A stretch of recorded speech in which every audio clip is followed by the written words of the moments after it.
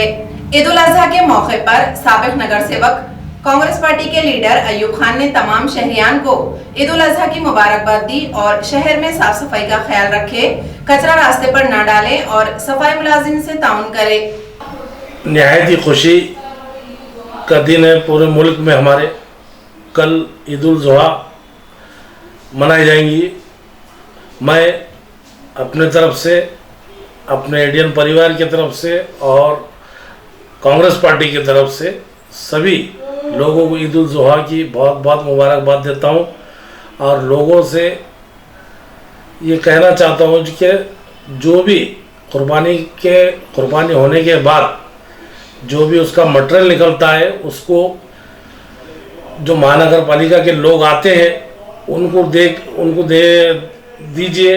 Road पे घान मत फेंकिए, ऐसी मैं सभी लोगों से अपील करता हूँ। और जो